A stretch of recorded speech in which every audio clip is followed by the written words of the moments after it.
Deputies weren't looking for children when they pulled up to the house on Omer Street. They were there for a warrant that had nothing to do with what waited behind that door. 4 counts of public indecency, a single name on a piece of paper. That was the job. And then someone opened the door, and the job changed in front of them. What they found inside a house in one of the poorest, most sparsely populated counties in the entire state of Ohio would end up on the desk of the state's attorney general within hours. It would trigger an emergency release of state funding. It would raise questions about 18 separate hospital visits stretching back almost 2 decades. Questions that, as of today, still don't have complete answers. This is the Siders case out of Vinton County, Ohio, and it is still unfolding right now, in real time, with hearings, filings, and decisions being made as this video goes up. Before anything else, here's what needs to be said clearly and stated once, so it applies to everything that follows. 4 adults have been charged in this case. All 4 have pleaded not guilty. As of this recording, none of them have been indicted by a grand jury. The case is still sitting at the complaint stage, which under Ohio law is an early preliminary step, not a finding of guilt. Everything in this video is drawn from court filings, from statements made on the record by law enforcement and prosecutors, and from reporting by verified outlets including WSYX ABC6 Columbus, 10 TV, NBC4 WCMH, and the Associated Press. When a claim is presented as fact, it's because it comes from a document or an on-record statement. When a claim is contested, disputed, or still under investigation, that will be made clear. Nothing here is speculation dressed up as certainty.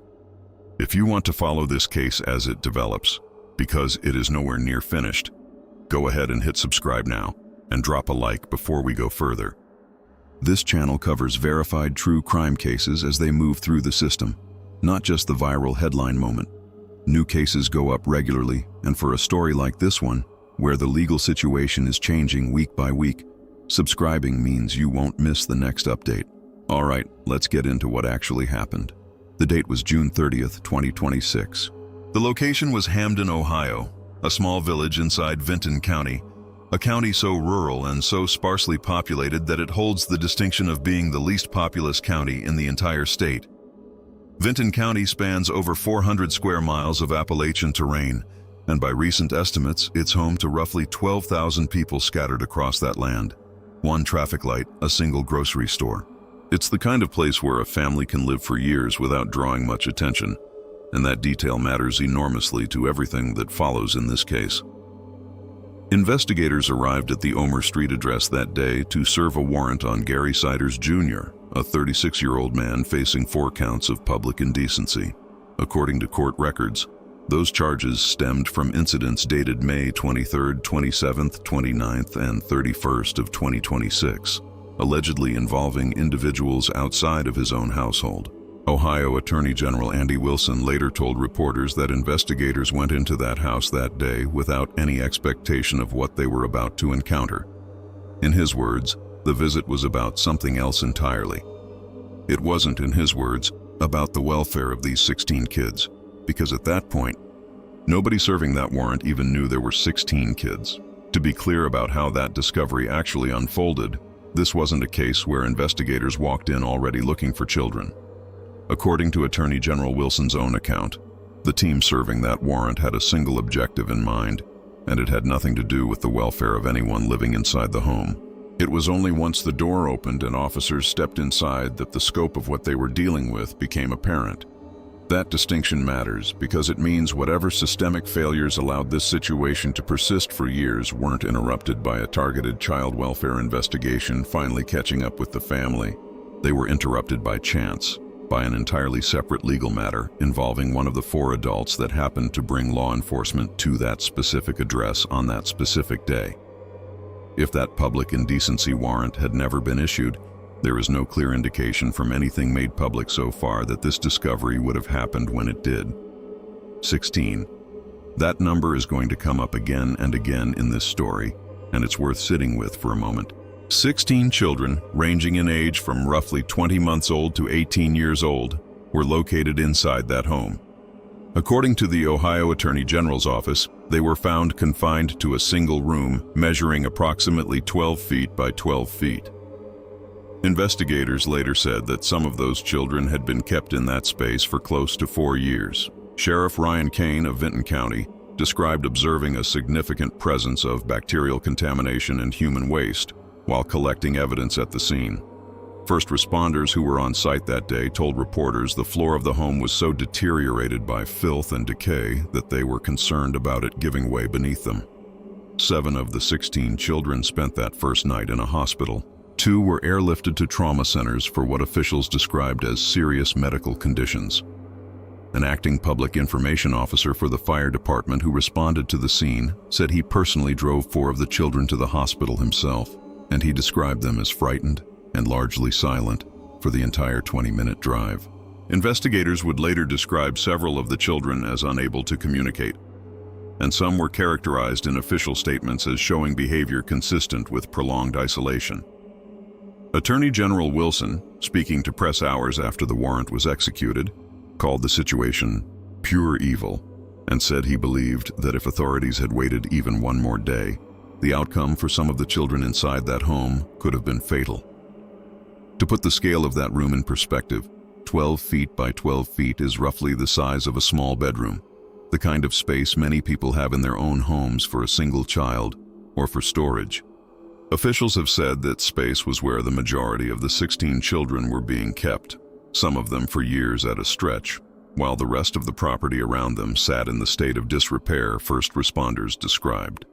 Vinton County Sheriff Ryan Kane's account of a high presence of bacterial and human waste during evidence collection points to conditions that had clearly been ongoing rather than the result of any single recent event. Investigators have since described several of the children as showing behavioral signs consistent with prolonged social isolation, difficulty communicating, difficulty responding to unfamiliar adults, reactions that specialists in child welfare have said are commonly seen in cases involving extended confinement rather than typical neglect. None of the 16 children have been named publicly, and this video won't speculate about their individual conditions beyond what officials have already confirmed on the record. What matters for understanding this case is simply that the medical variance among them, described by Prosecutor Archer as ranging widely from child to child, has continued to shape how the state is handling their care months later. One detail from the criminal complaints adds an important layer to how these charges were structured. Among the 16 alleged victims is an 18-year-old, technically an adult by Ohio law, which is why reporters specifically asked prosecutors why this individual was included in child endangerment charges at all. The answer prosecutors gave was that this particular victim is developmentally disabled, meaning the charges apply to her not strictly because of her chronological age, but because of her documented mental capacity and dependency, both factors that Ohio's child endangerment statute is written to account for. It's a small legal detail, but it matters because it shows the case isn't simply built around a birth certificate cutoff. Prosecutors are treating dependency and vulnerability, not just age on paper, as the relevant standard. 4 adults were taken into custody that same day. Gary Siders Jr., age 36, and his wife Elizabeth Siders, age 33, identified by authorities and later confirmed through her attorney as the biological parents of all 16 children. Gary Siders Sr., age 73, and Christina Siders, age 67, identified as Gary Jr.'s parents, the children's grandparents. All 4 were charged with multiple felony counts of child endangering, a second-degree felony under Ohio law. Court records show Gary Siders Jr. and Gary Siders Sr. were each charged with 17 counts, while Elizabeth Siders and Christina Siders were each charged with 16. The reason behind that one additional count for the 2 male defendants has not been publicly disclosed. All 4 were arraigned on July 1st, entering not guilty pleas, with a judge stepping in to formally record those pleas for defendants who did not respond when asked directly how they wished to plead. Bond was set at $300,000 for each of them. Under Ohio law, a second-degree felony child endangering conviction generally carries a prison term ranging from 2 to 8 years per count, along with a possible fine of up to $15,000. With 16 or 17 separate counts attached to each defendant, the total potential exposure, should any of them eventually be convicted, would ultimately come down to a judge's decision on whether sentences run concurrently or consecutively, a decision that's entirely speculative at this stage, given that no indictment has even been returned yet.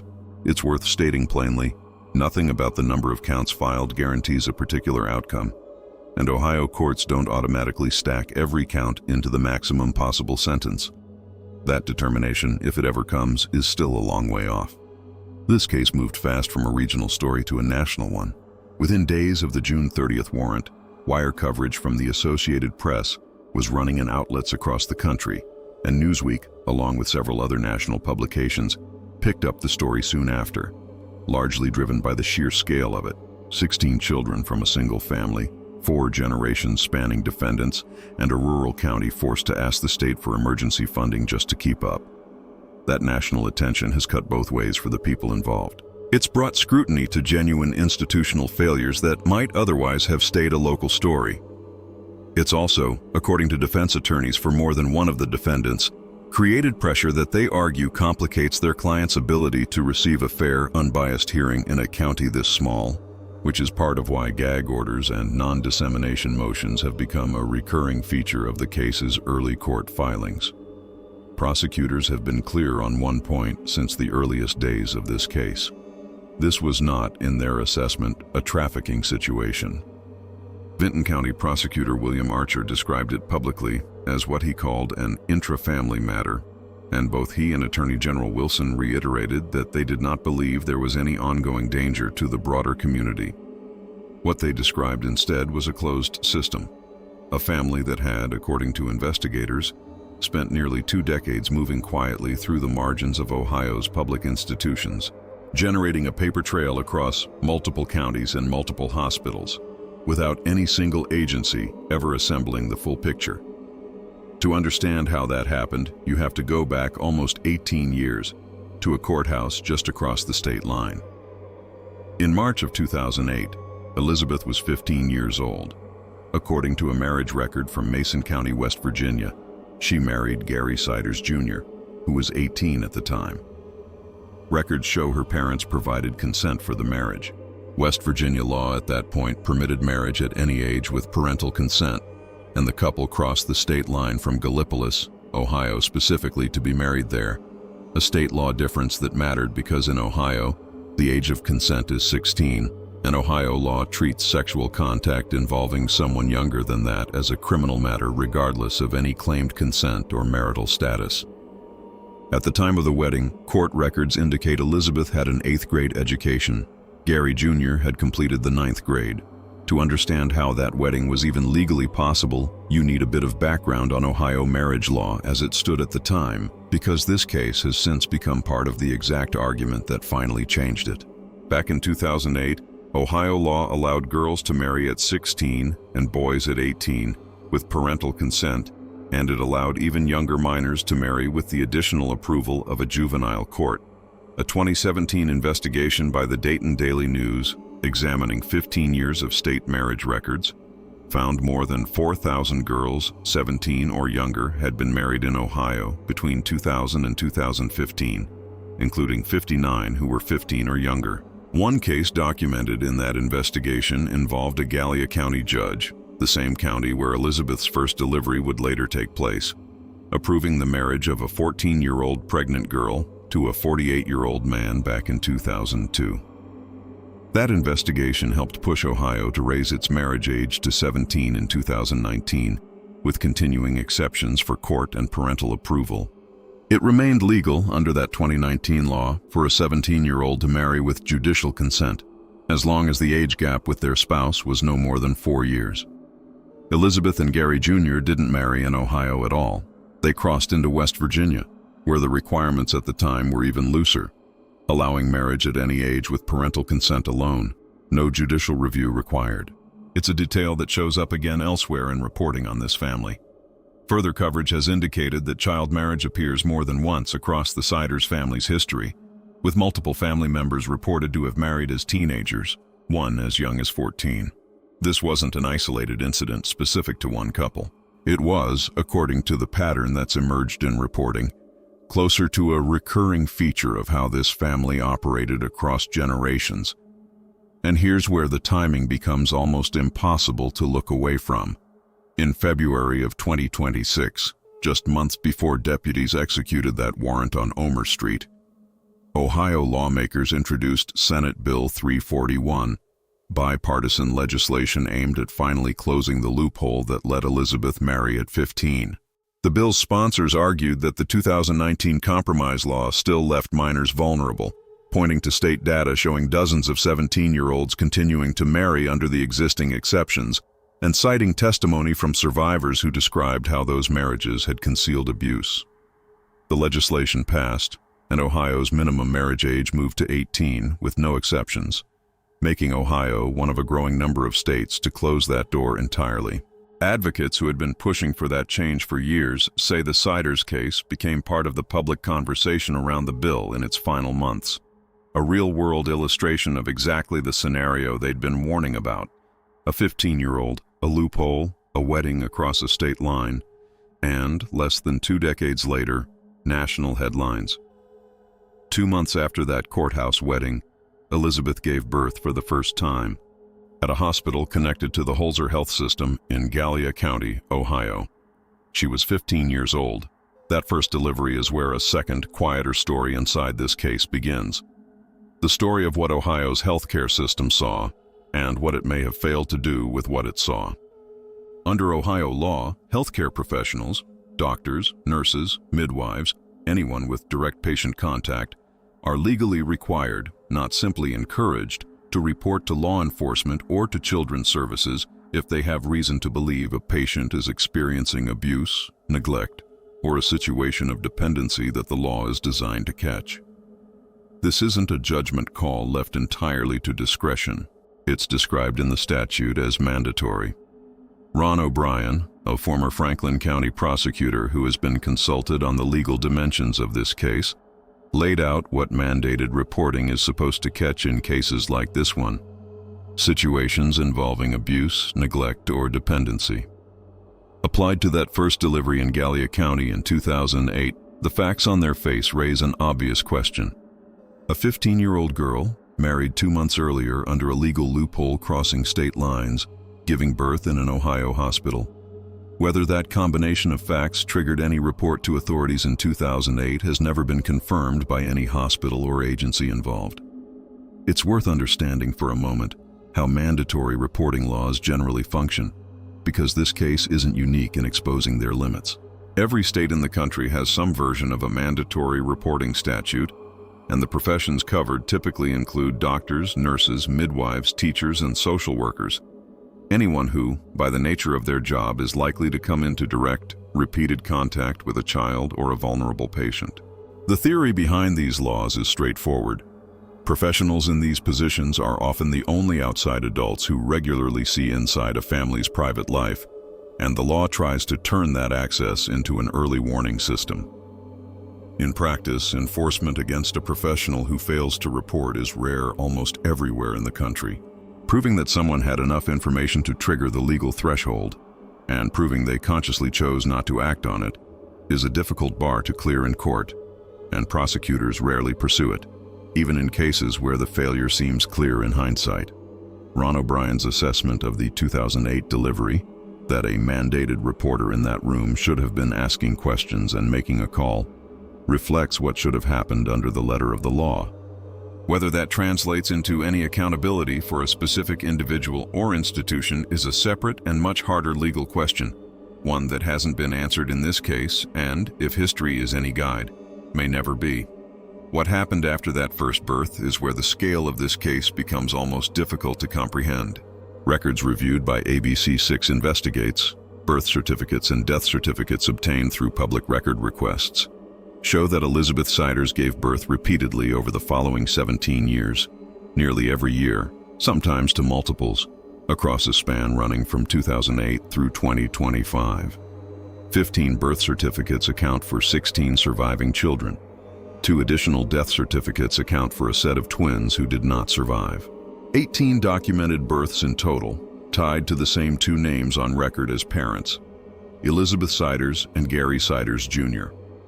Public records obtained by reporters at NBC4 in Columbus helped piece together a more detailed picture of exactly where this family lived across those years. And the pattern that emerges is one of near-constant relocation through small, rural communities.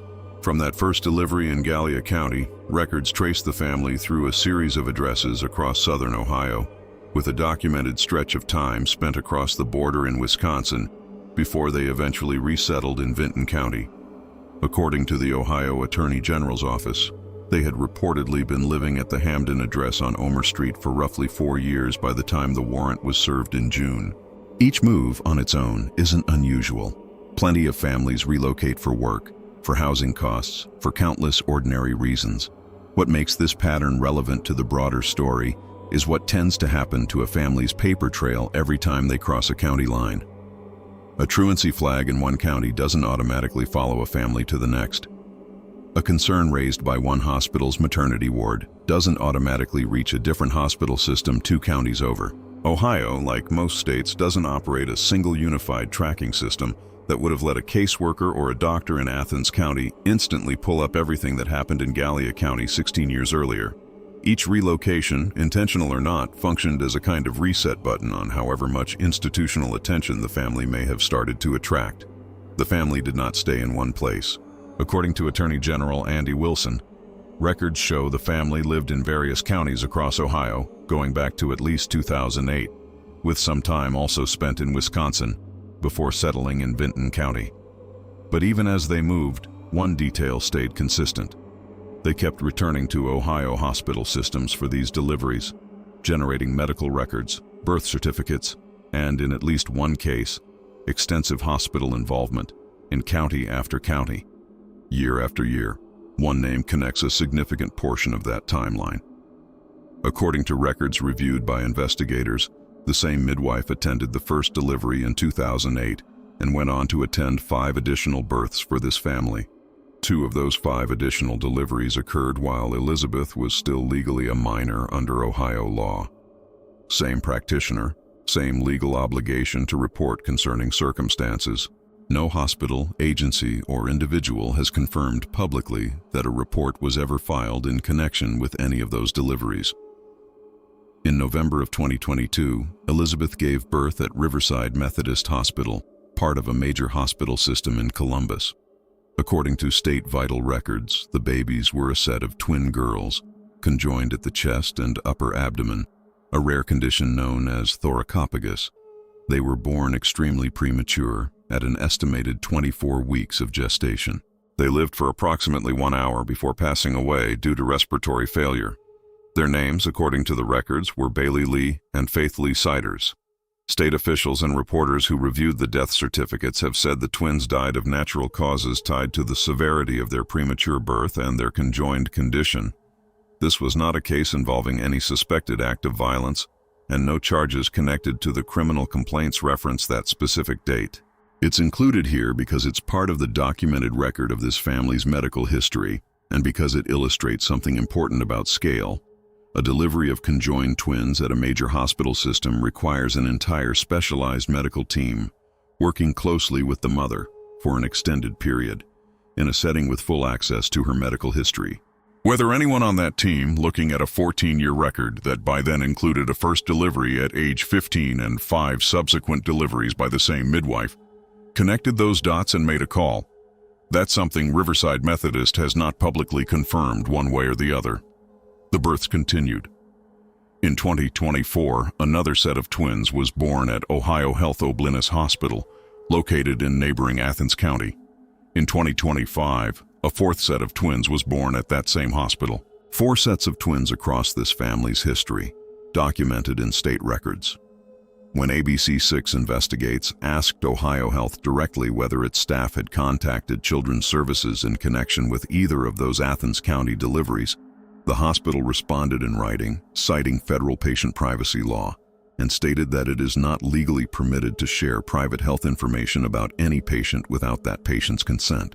It did not confirm or deny whether a report had been made. Athens County Children's Services asked the same question, cited confidentiality requirements, and gave a similarly non-committal response. And when reporters put the direct question to Vinton County Prosecutor William Archer, whether mandatory reporting had occurred at any point in connection with these births.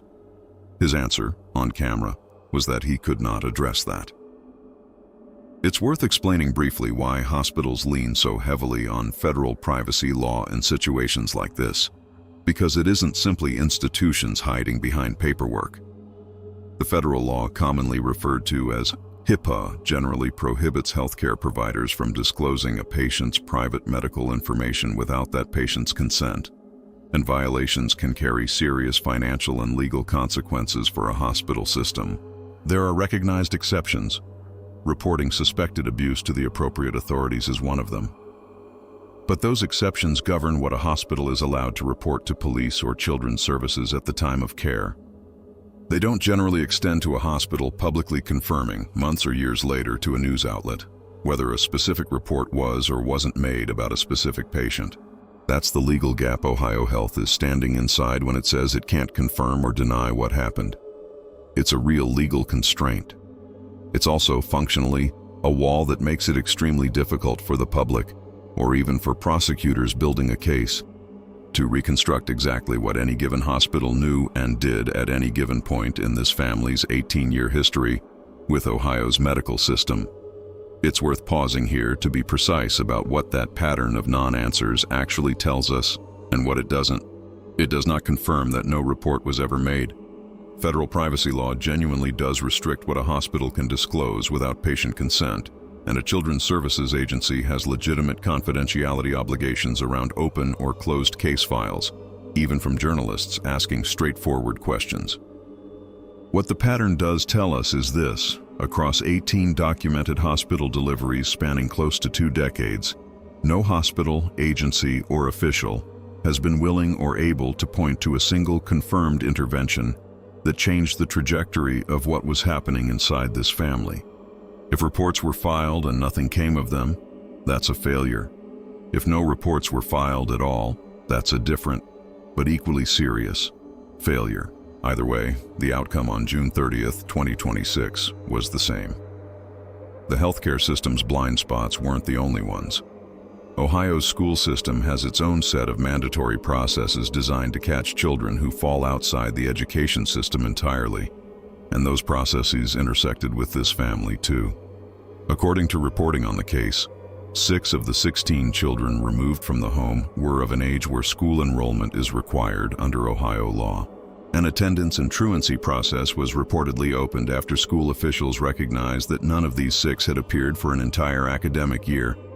Not a handful of missed days, but 0 days across an entire year. That process, according to available reporting, was ultimately closed because the relevant authorities were unable to locate the family. Locating them should not have been especially difficult. Public records reviewed by reporters showed the family had documented utility accounts under the name Christina Siders, tied to an address in Hamden, a village of a few hundred people, in a county where officials have described local government resources as chronically strained. According to the Ohio Attorney General's office, the family had reportedly been living at or around that Vinton County address for approximately 4 years by the time the warrant was served. A truancy process that hits a wall in a location this small, in a county where a prosecutor has publicly described the entire local government budget as being strained by a single case, tells its own story about how easily a family can move through the cracks of a rural system that simply doesn't have the staffing or resources to chase down every lead. Now, there's a layer to this story that gets less attention than it probably deserves, and it has to do with Elizabeth Siders specifically.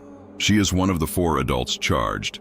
She has pleaded not guilty, and her attorney, Tommy Stolle, has been open about the fact that his office is actively investigating whether her own circumstances, entering this family structure at 15 years old, with an 8th grade education, married through a legal loophole, and then giving birth to child after child over the following 17 years, might make her legally distinct from the other 3 defendants she's currently being tried alongside. Stolle has told reporters he isn't yet certain whether his client should be viewed as a victim herself, saying his office has not seen behavior from her that fits that description cleanly, but that the investigation into her specific history is ongoing. That's not a resolved question. It's an active legal argument being developed in real time. And here's where the mandatory reporting failure and Elizabeth's legal situation intersect in a way that's easy to miss if you only focus on one or the other. At that very first delivery back in 2008, Elizabeth wasn't only the mother giving birth. She was 15 years old, under the same Ohio statute that required a report about the circumstances surrounding that pregnancy. She herself was potentially the person that law was designed to protect. A phone call from that hospital room in 2008 wouldn't have only been about flagging a concerning family situation for the sake of a future baby. It would have been, at least in part, about her. Whether that call was made, and if it was, whether it produced any intervention that reached her, is something that remains unconfirmed. What's confirmed is that 17 years later, she's now facing 16 felony counts alongside 3 other adults over what happened inside that house. None of this is presented to excuse anything, and Stolle himself has not argued that a systemic failure erases the allegations against his client. It's presented because it's part of the documented timeline, and because it illustrates how a single missed intervention at the very beginning of a case like this one can ripple forward for nearly 2 decades. Let's talk about where the case actually stands right now, because this isn't a closed story with a tidy ending. It's a live legal proceeding with multiple moving parts. All 4 defendants waived their right to a preliminary hearing on July 7, 2026, a procedural step that sent the case forward toward grand jury review rather than resolving anything at that stage. As of this recording, none of the 4 have been indicted. The case remains technically at the complaint stage, meaning the initial charges filed by police and prosecutors have not yet been formally reviewed and upgraded into an indictment by a grand jury. For anyone unfamiliar with how this stage of the Ohio criminal process works, it's worth explaining plainly, because it's easy to assume a complaint and an indictment are the same thing when they're not. A criminal complaint is essentially the charging document police and prosecutors file at the very start of a case, based on probable cause, enough evidence to justify an arrest and a formal charge, but not yet reviewed by an independent body of citizens. A grand jury indictment comes later, and it involves a panel of ordinary residents reviewing the evidence prosecutors present and deciding whether there's enough to formally proceed to trial. Legal experts who've spoken to reporters about this case have described a grand jury's bar as relatively low. It isn't determining guilt or innocence, only whether there's reasonable cause to believe a felony was committed and that the person charged is the one who committed it. Even so, close to 7 weeks passed between the original complaint and the most recent public update in this case, without an indictment yet being returned.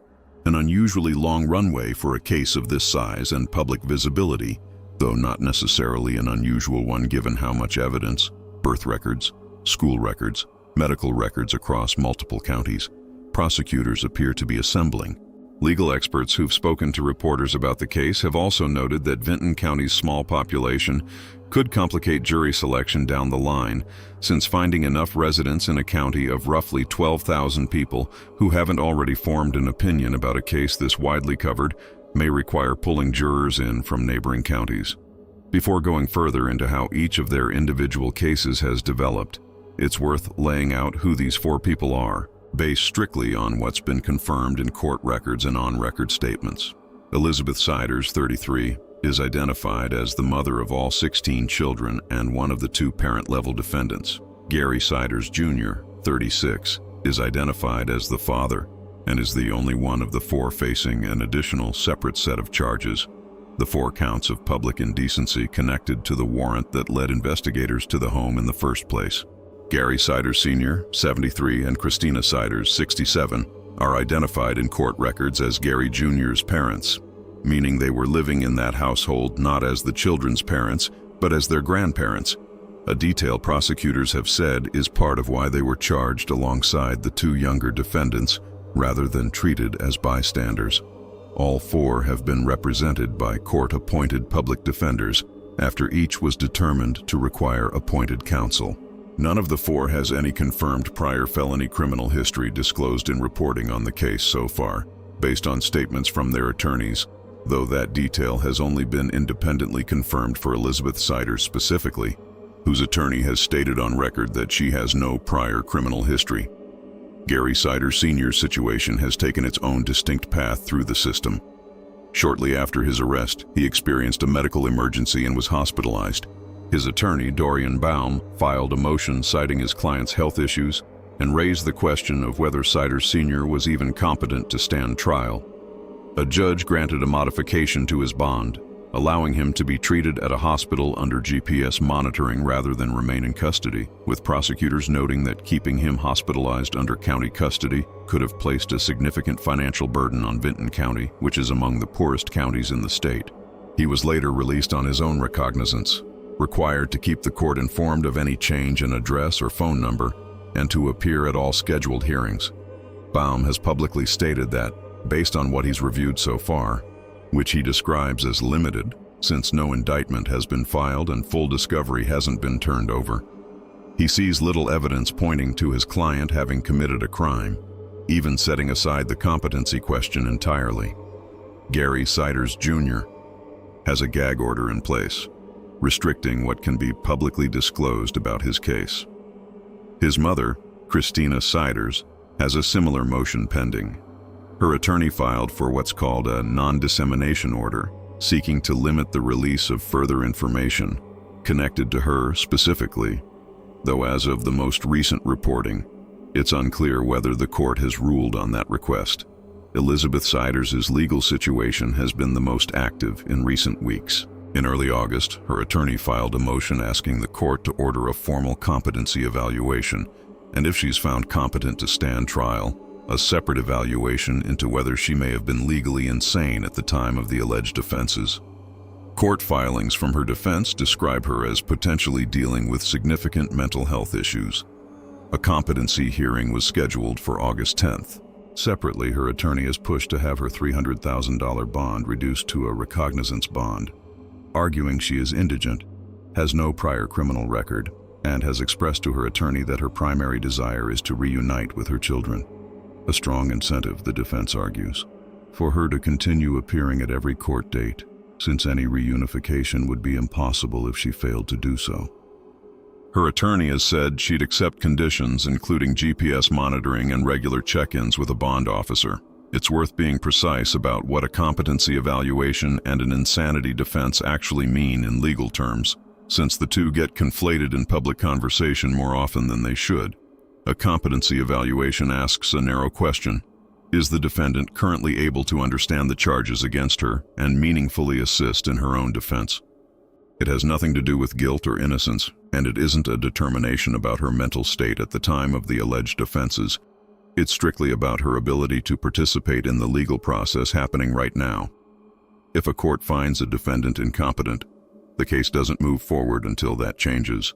Sometimes through treatment, and in some circumstances, a case can be dismissed entirely if competency can't reasonably be restored. An insanity evaluation is a separate and much narrower legal question, looking specifically at whether, at the time the alleged conduct occurred, the defendant was suffering from a severe mental disease or defect that prevented her from understanding the wrongfulness of her actions. It's one of the hardest defenses to successfully mount in American criminal law, and it's raised far more often than it actually succeeds. Stolley's filing asks the court to address the first question before even considering the second, which is standard practice. A court generally won't weigh an insanity defense for a defendant it hasn't first confirmed is competent to participate in her own case. Prosecutors are opposing that bond reduction. In a filing made on August 17, 2026, Vinton County Prosecutor William Archer described Elizabeth Siders as a flight risk and as a potential risk to what he called the victims in the case, referring to her own children, who remain in state custody. Archer's filing also stated that Siders has new serious felony charges that will be considered by the grand jury, though as of this recording, he has not specified publicly what those additional charges might involve, and no new charges currently appear in court records or jail filings.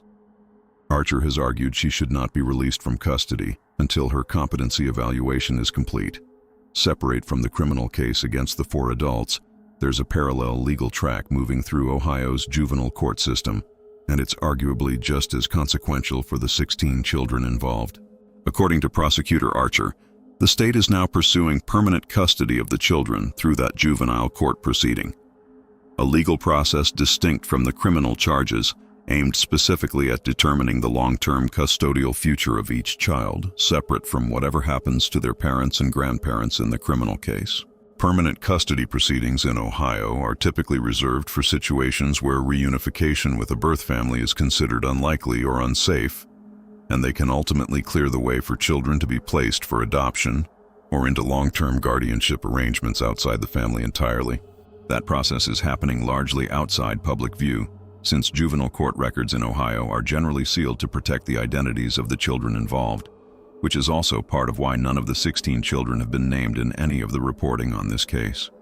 All 16 children remain in the custody of Ohio's Department of Children and Family Services, distributed to medical facilities and care placements around the state.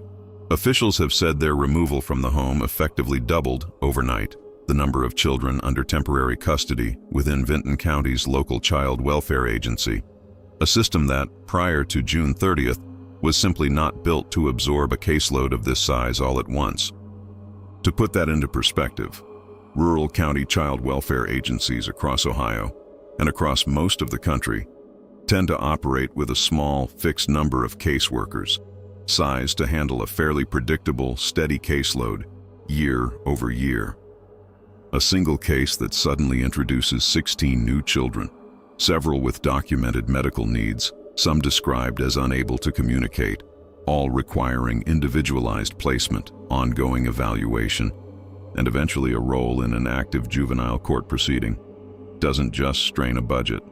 It can, practically speaking, consume the entire working capacity of a small agency's staff for months, which is part of why the emergency state funding request wasn't a formality, but something county officials described as an operational necessity just to keep existing services running for every other child already in the county's care. In response, Ohio's state government approved $1 million in emergency funding specifically to help the county manage the costs of caring for the children and prosecuting the case. Prosecutor Archer has since gone back to county commissioners at least once more, requesting an additional $20,000, telling them directly that the case continues to expand in scope and cost. Local reporting has also raised broader questions about the strain this case has placed on Vinton County itself, a county where prosecutors have pointed out that the entire annual number of foreclosure filings barely reaches 24, giving some sense of how small and resource-limited this local government infrastructure really is compared to the scale of what it's now being asked to handle. That strain shows up in small human ways around the county too, not just in budget requests. Local reporters covering the case have talked to longtime residents at places like Mullen's Pizza Shop, a business that's operated in Vinton County for more than 50 years, and described a community where conversations about the case have become unavoidable, where people who've known each other for decades are still trying to process how something like this existed nearby without anyone fully realizing it. That's not unique to Vinton County. It's the same reaction that tends to follow cases like this everywhere they surface. Neighbors, teachers, relatives, all replaying interactions they had with a family, wondering what they might have missed, even when, realistically, a family actively avoiding institutional contact can be almost impossible for an ordinary neighbor to flag. Stepping back from the individual court filings, there's a bigger question that state officials, journalists, and child welfare advocates have been asking publicly in the weeks since this case broke, and it's a question this channel wants to leave you with rather than pretend to fully answer, because nobody currently has a complete answer. How does a family generate 18 documented hospital births, get flagged by a truancy process that then goes cold, live for years under a name attached to public utility records in a town of a few hundred people, and still manage to stay almost entirely outside the notice of the system specifically designed to catch situations like this one? Is this a story about one family's ability to live under the radar, deliberately or otherwise? Or is it a story about how thin, underfunded, and disconnected Ohio's rural child welfare and mandatory reporting infrastructure actually is, once you look closely at a single case that pushed against every seam of it at once?